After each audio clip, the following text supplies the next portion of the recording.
Baik, mohon bantuan salah satu membuka dengan doa, teman-teman. Pak, saya ya Pak. Ya, silakan, Mas Maroni. Mari teman-teman dan Bapak, sebelum kita memulai perkuliahan kita pada pagi hari ini, kita berdoa. Saya akan pimpin dengan agama Kristen Protestan, yang lain menyesuaikan.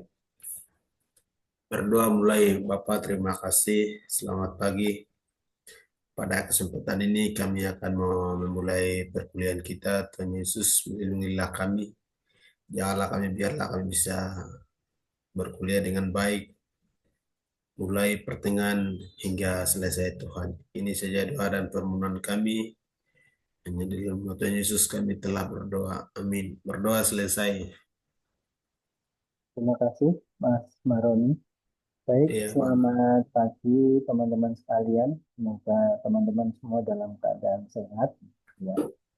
Eh, Baik, untuk pertama-tama saya perlu mengingatkan teman-teman yang belum mengisi forum terkait dengan merefleksikan pengalaman menyelesaikan masalah. Saya tunggu ya. Eh, Misalkan hari ini, kalau saya lihat di sini baru ada sekitar 13 yang sudah posting.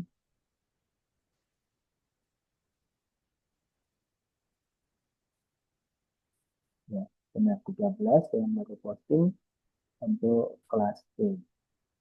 Masih saya tunggu untuk postingannya. Ya, teman-teman juga bisa mencoba merefleksikan pengalaman yang teman-teman alami terkait dengan proses berpikir komputasional. Baik, pada kesempatan ini saya akan mencoba menjelaskan tugas apa yang perlu teman-teman diskusikan dan kerjakan bersama kelompok yang sudah dibentuk kemarin.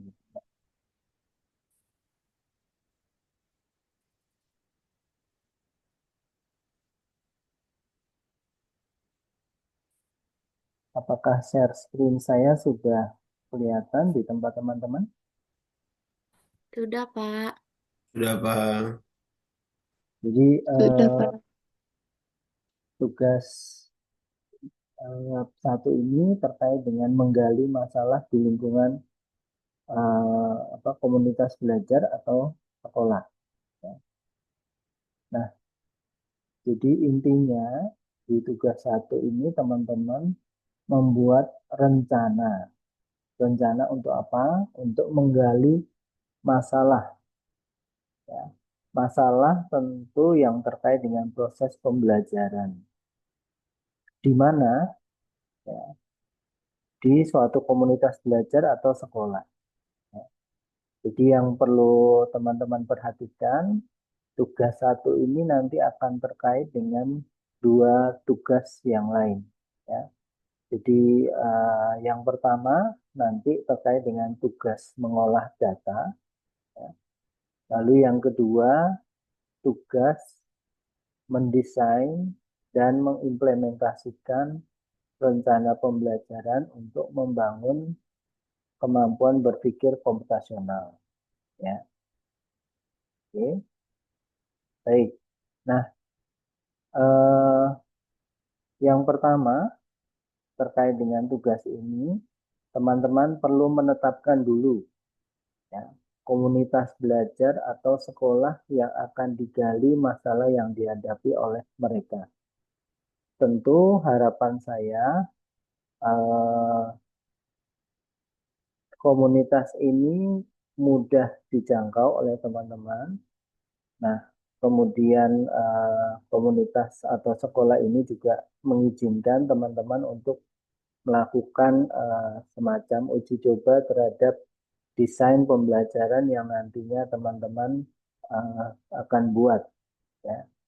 Nah, salah satu kesempatan yang teman-teman miliki karena teman-teman uh, akan ada kegiatan bimbel, entah itu di sekolah, di komunitas belajar, maka tolong manfaatkan komunitas atau sekolah tempat teman-teman akan melakukan bimbel.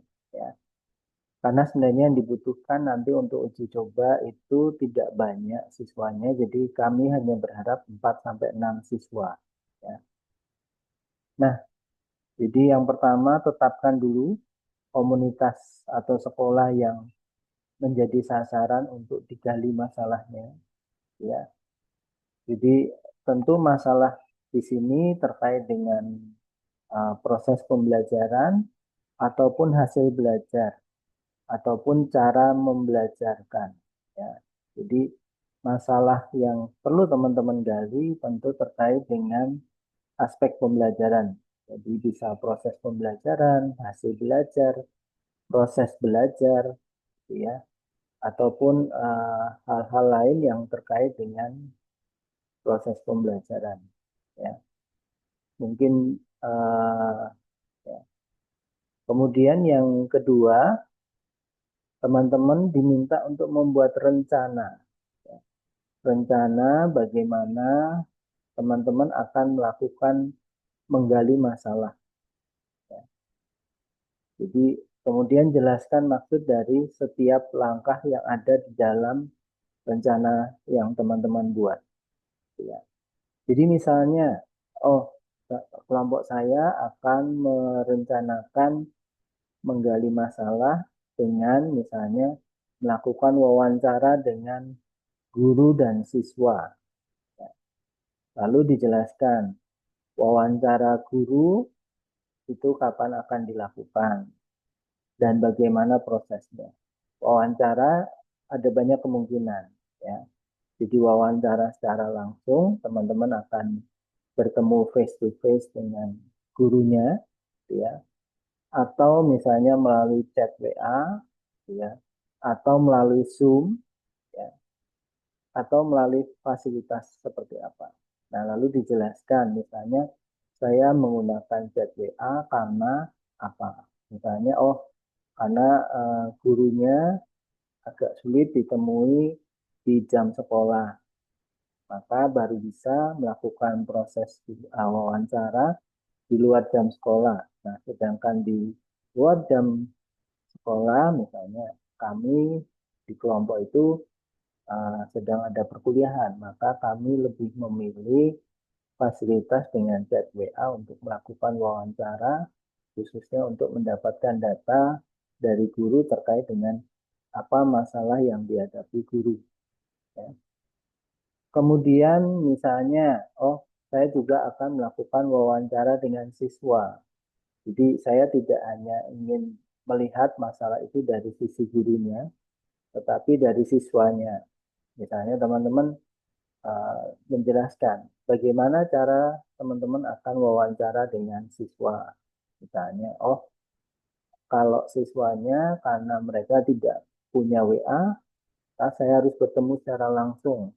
Maka saya akan mewawancarai siswa secara langsung di sekolah atau komunitas belajar di mana siswa itu berada. Ya.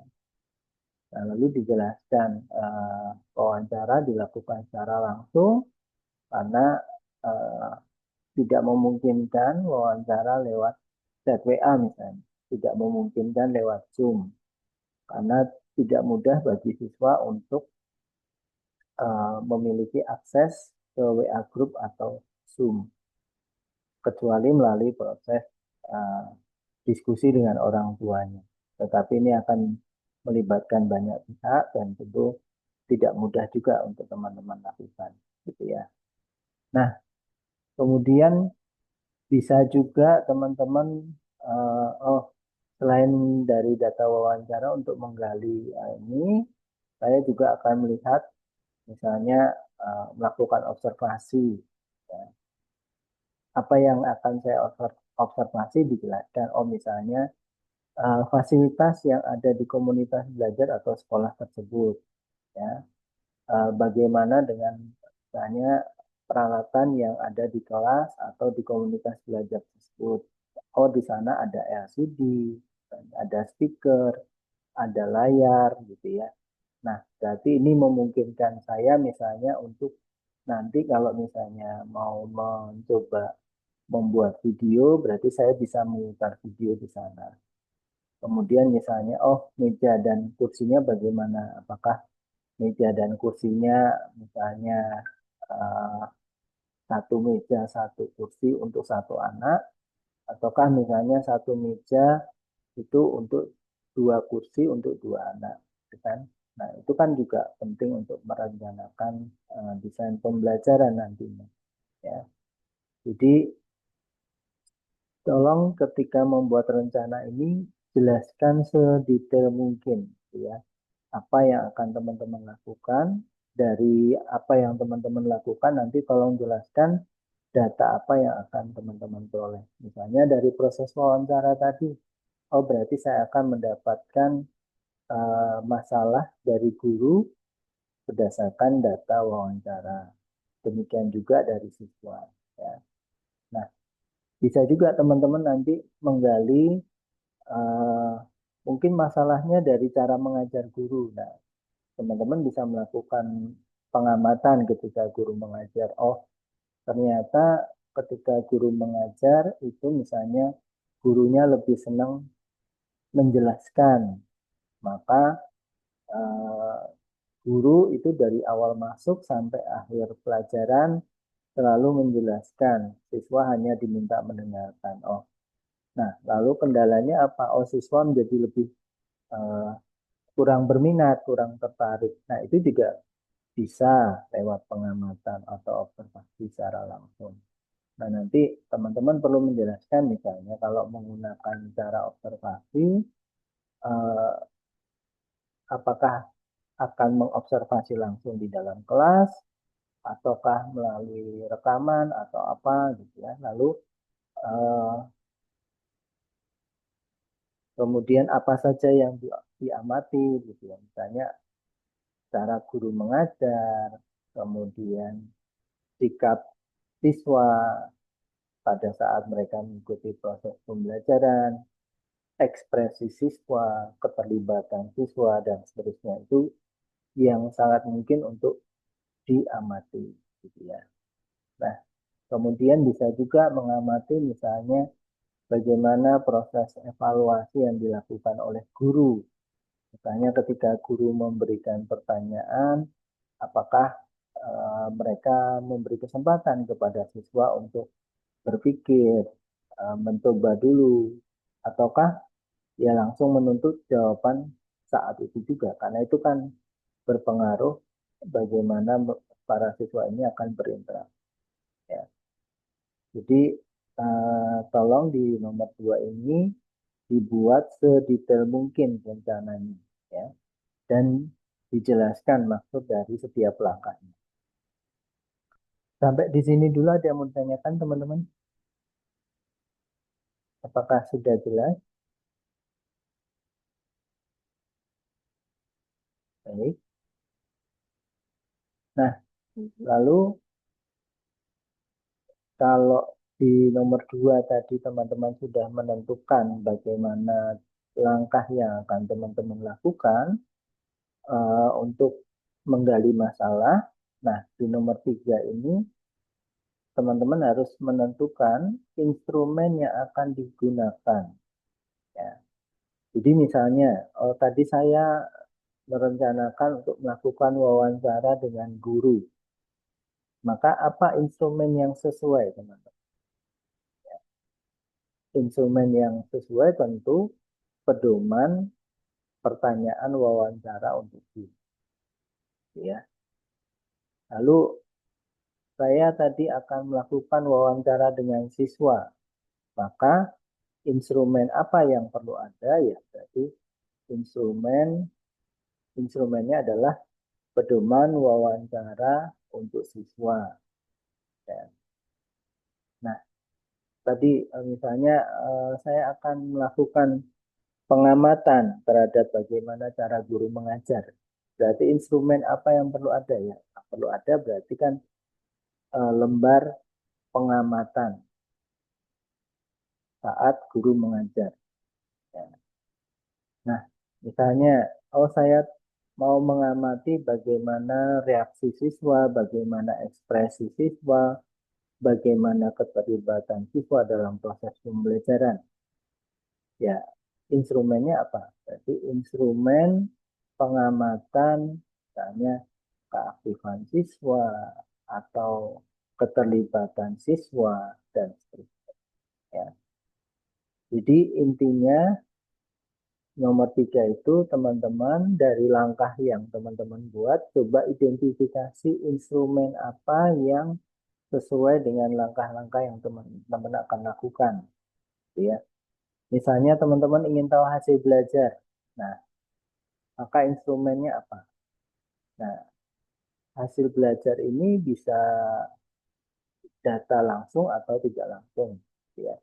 Data langsung berarti data yang ada pada guru atau komunitas belajar itu.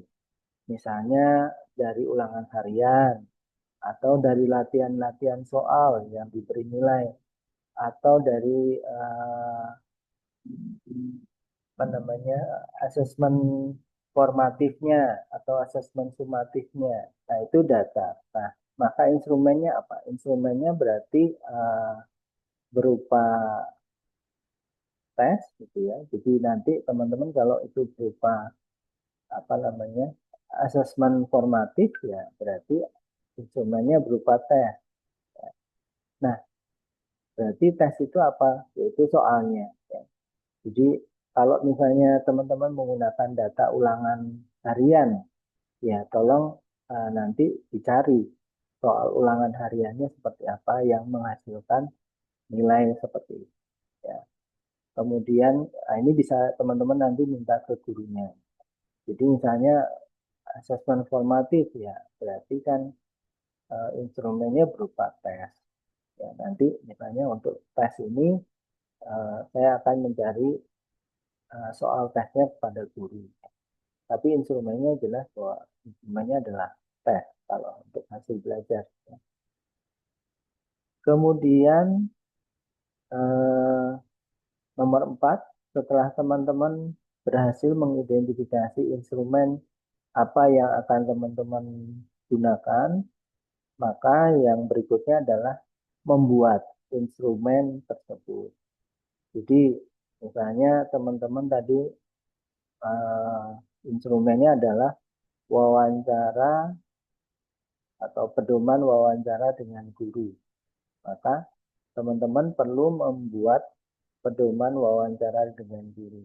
Nah, isinya apa? Ya isinya pertanyaan-pertanyaan yang akan teman-teman berikan atau teman-teman tanyakan kepada Bapak Ibu guru untuk menggali masalah di sekolah atau komunitas belajar tersebut.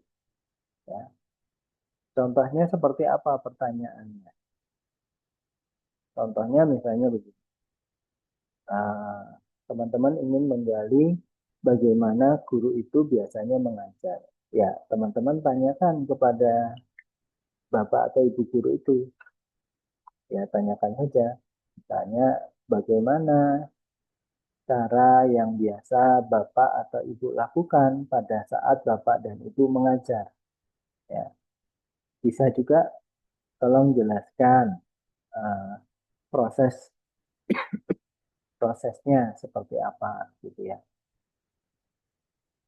Kemudian bisa juga ditanyakan bagaimana reaksi siswa ketika Bapak dan Ibu menggunakan proses pembelajaran tersebut. Ya. Lalu bisa juga ditanyakan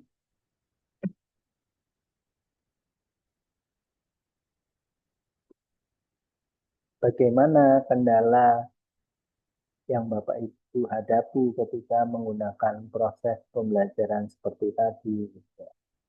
Jelaskan masalahnya, berikan contoh masalahnya, dan seterusnya. Ya. Nah,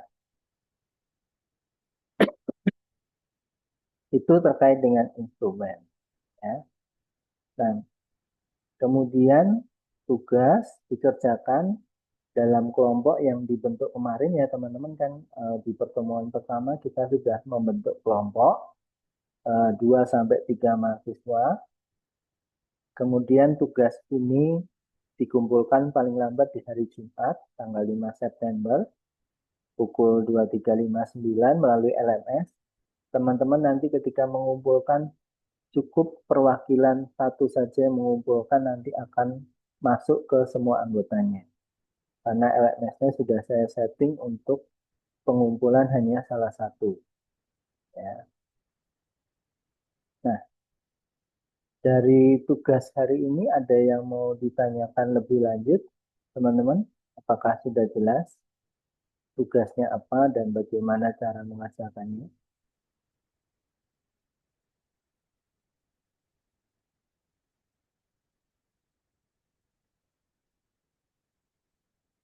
Ada pertanyaan?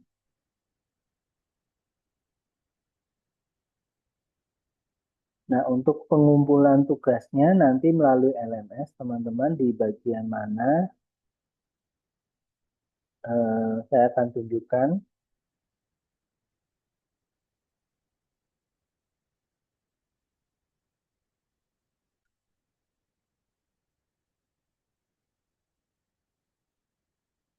Jadi nanti silakan teman-teman bisa masuk ke LMS di pertemuan 2, nanti di bagian tugas 1. Ya. Nah, nanti teman-teman bisa mengumpulkan hasil diskusinya di bagian tugas 1. Ya. Nah, di bagian tugas 1 ini juga sudah saya tempelkan PPT yang saya gunakan untuk menjelaskan tadi. Silakan teman-teman kalau membutuhkan PPT yang saya pakai tadi, bisa mendownloadnya di bagian. Ya. Silakan kalau ada pertanyaan teman-teman. Apakah sudah cukup jelas tugasnya? Begitu.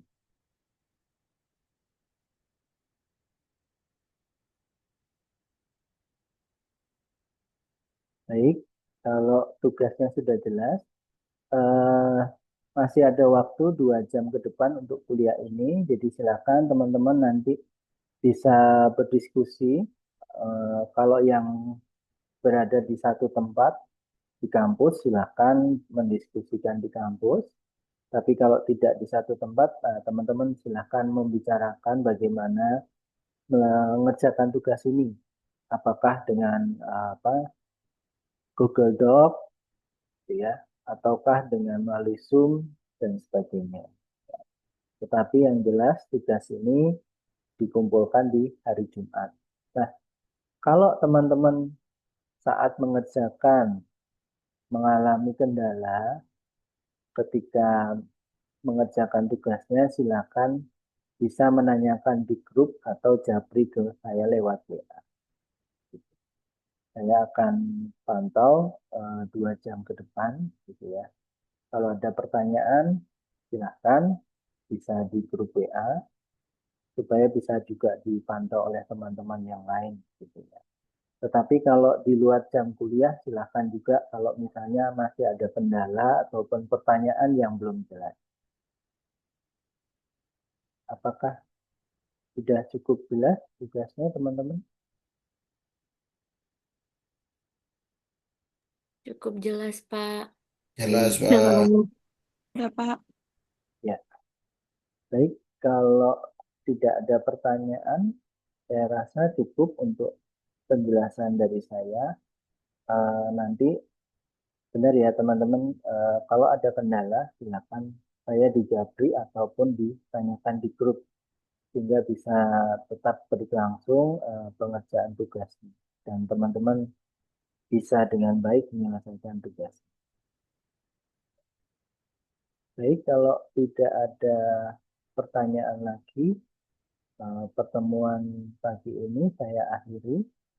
Terima kasih teman-teman atas kehadirannya. Untuk presensinya nanti silakan teman-teman isi pada saat kita bertemu tatap muka minggu depan ya. Jadi kita akan bertemu lagi secara tatap muka minggu depan di ruang kelas. Semoga keadaan sudah lebih baik. Sehat selalu teman-teman. Jangan lupa untuk selalu tersenyum dan bahagia selalu. Sampai jumpa minggu depan. Selamat melanjutkan aktivitas hari ini. Selamat pagi. Terima kasih, Pak. Terima kasih, Terima Pak. kasih, Pak. Terima kasih, Pak. Terima kasih, Pak. Ya.